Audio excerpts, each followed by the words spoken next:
Achtung, dies ist ein Meinungsblock.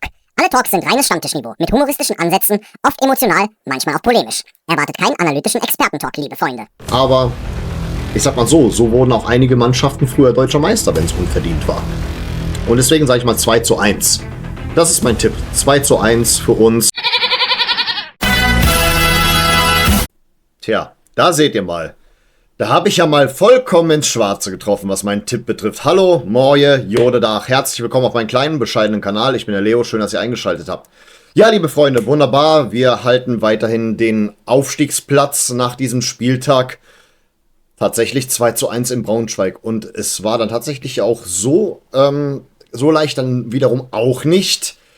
Ich habe mir das gestern dann angesehen bei einem Kumpel und nun ja, ich habe ehrlich gesagt in der ersten Halbzeit gedacht, boah, ich weiß nicht, wie das hier letzten Endes aussieht.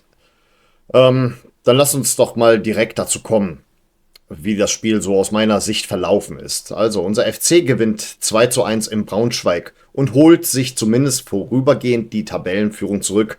Das kann sich natürlich noch ändern im Laufe des Tages. Der HSV spielt noch. Aber ganz ehrlich, spielerisch war das über weite Strecken eine zähe Angelegenheit. Die ersten 11 Minuten, eine Vollkatastrophe. Kein Plan, kein Zugriff. Und dann schenken wir Braunschweig direkt nach 49 Sekunden das 1:0. Einfach keiner fühlt sich für den Freistoß von Köhler zuständig. Bicakcic bedankt sich und schiebt völlig ungestört ein. Und als ob das nicht reicht, schießen sich unsere Jungs im Mittelfeld teilweise gegenseitig den Ball in die Fresse. Sinnbildlich für diesen chaotischen Start. Aber immerhin, danach fingen wir uns. Erik Martel gleicht nach einer Ecke aus, nachdem Downs ihm den Ball noch einmal auflegt. Das muss ich sagen, war wirklich schön herausgespielt. Ich fand es schön, wie er den Ball so quasi auch ein bisschen so gestreichelt hat. Ich sag ganz klar, Erik Martel ist ein Spieler weiterhin von Erstligaformat und wir können uns glücklich schätzen, dass er weiterhin Teil dieses Teams ist. Und hoffentlich auch bleibt. Ansonsten müssen wir uns da im Sommer umgucken, falls Christian Keller das gebacken kriegt. Ja, ein Geschenk gab es dann auch für das 2:1. Ivanov klärt eine Packerada-Ecke unglücklich genau vor die Füße von Damien Downs, der den Ball über die Linie kullern lässt. 2 Tore aus 2 Situationen. Effizienz kann man uns definitiv nicht absprechen, zumindest was den gestrigen Tag betrifft. Nach der Pause war dann aber fast nur noch Braunschweig am Drücker. Damien Downs hatte zwar direkt nach Wiederanpfiff noch eine große Chance, aber Hoffmann hielt stark. Danach war es ein reines Verteidigen. Tempelmann ballerte zweimal aus der Distanz knapp vorbei und spätestens mit der Einwechslung von Szabo wurde es hinten richtig brenzlig. Der hatte 2 dicke Chancen, einmal setzte er Philipp in Szene, einmal verzieht er selbst knapp. Und in der 94. Minute steht er dann völlig frei zum Kopfball bereit und setzt ihn haarscharf neben dem Pfosten. Ja, dann noch zu einigen Spielern, die noch ein bisschen meinerseits in den Fokus gerückt sind. Oliver Schmidt aus der U21 durfte noch ein paar Minuten ran, blieb aber unauffällig. Und da wäre noch Steffen Tigges. Naja, was soll ich sagen? War stets bemüht, trifft es wohl am besten. So würde ich es bewerten. Er kämpft, er läuft, aber als Stürmer hat er wieder nicht geliefert. 0 Tore weiterhin und es fällt mir ehrlich gesagt schwer, mir vorzustellen, dass sich das noch groß ändert, vor allem gegen stärkere Gegner. Ja, seine Leistung wurde von allen Medien gut bewertet, auch von einigen Fans. Ein Kumpel von mir, der sowieso eine ziemlich oberflächliche Meinung vom Fußball hat, obwohl er mir immer damit kommt, so von wegen, ja, ich habe jahrelang Fußball gespielt. Ja, aber nicht als Profi. Höhenberg ist nicht Profifußball. Sagt er mir, der muss spielen. Da sammelt er Selbstvertrauen. Erinnern wir uns an die letzte Bundesliga-Saison zurück, wie oft er da von Anfang an gespielt hat. Ich meine, alles gut, wenn er natürlich jetzt doch eine Leistungssteigerung vollbringt. Ja, keine Ahnung. Man kann es mal sein, dass er ab und zu mal doch mal den Ball im Tor landen lässt, aber das kann ich mir bei bestem Willen nicht vorstellen, weil bei allem Respekt für Braunschweigs kämpferische Leistung, aber die sind auf dem Abstiegsplatz. Vergiss das bitte nicht an der Stelle.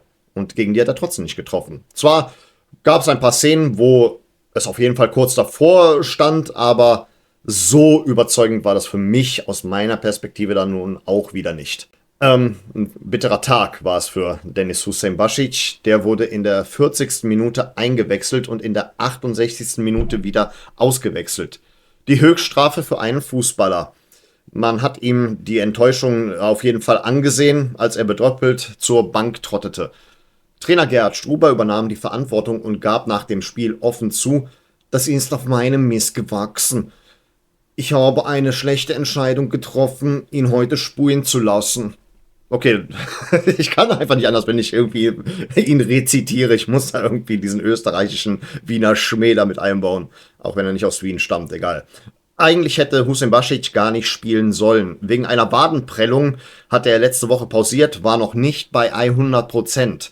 Doch weil sich Florian Kainz nach einem Zweikampf unglücklich den Kopf gestoßen hatte, musste er doch ran. Was Kainz betrifft, das scheint die nächste Gehirnerschütterung in unserem Kader zu sein. Da mache ich mir natürlich große Sorgen. Ich meine, es stehen noch wichtige Spiele an.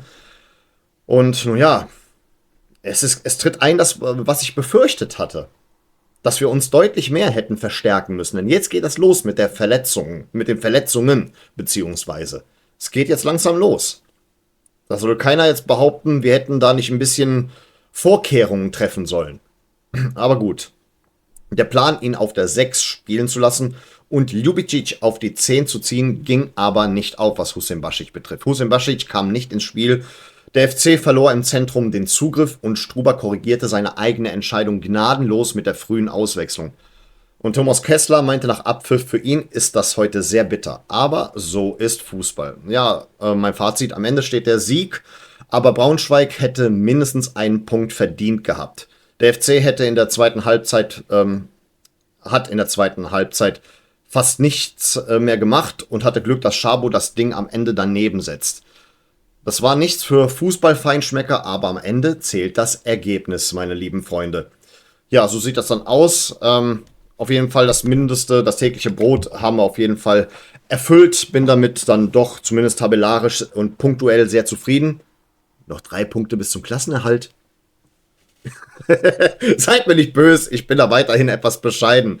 Wir wissen ja, was wir alle für Befürchtungen hatten noch vor einem Jahr oder vor bald 1,5 Jahren, dass wir da durchgereicht werden. Da kann ich ja nicht oft genug erzählen, dass mir persönlich jetzt erstmal der Klassenerhalt nicht reicht, aber ein bisschen mein Gemüt für die Restsaison, ja, wie soll ich sagen, beruhigen wird. Ja, liebe Freunde, jetzt reden wir mal über unser anstehendes DFB-Pokal-Viertelfinalspiel auswärts, bei denen deren Name hier nicht genannt wird. Die Pillen. Ich möchte denen kein Video widmen, weil das ist ja auch fast eine Widmung von denen. Ich habe ehrlich gesagt keinen Bock, über die zu reden. Ich möchte einfach nur zu Geschlossenheit an der Stelle aufrufen für die, die das sehen und mir zusehen. Unser FC ist trotzdem ein geiler Verein. Unsere FC-Familie muss zusammenhalten bei diesem Spiel. Wir wissen ganz genau, dass wir gegen die erste Wettbewerbsverzerrung des deutschen Fußballs spielen. Der Türöffner für Red Bull und für Hoffenheim. Nichts weiteres sind die. Da braucht mir keiner mit 100 Jahren und was weiß ich oder 120 Jahren da ankommen. Ich möchte da wirklich nicht zu viele Worte verlieren.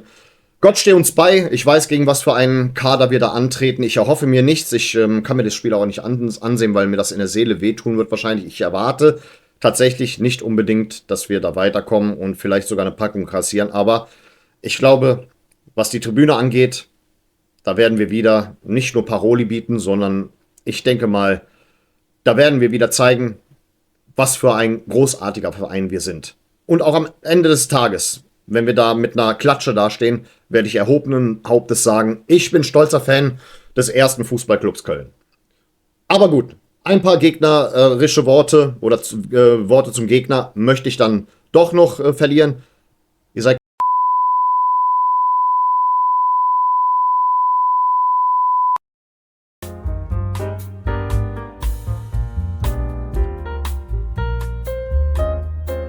und das wäre auch alles, was ich an der Stelle dazu zu sagen habe.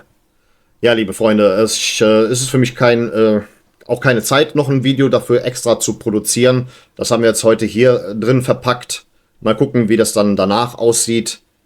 Klar, thematisiere ich es dann spätestens beim nächsten Video. Gucken wir mal. Aber gut, das sei es dann an der Stelle für diese Woche. Und in dem Sinne bedanke ich mich recht herzlich für eure Aufmerksamkeit. Vielen Dank fürs Zusehen und dann würde ich an der Stelle sagen, auf Wiedersehen. Denn wir wollen uns doch wiedersehen.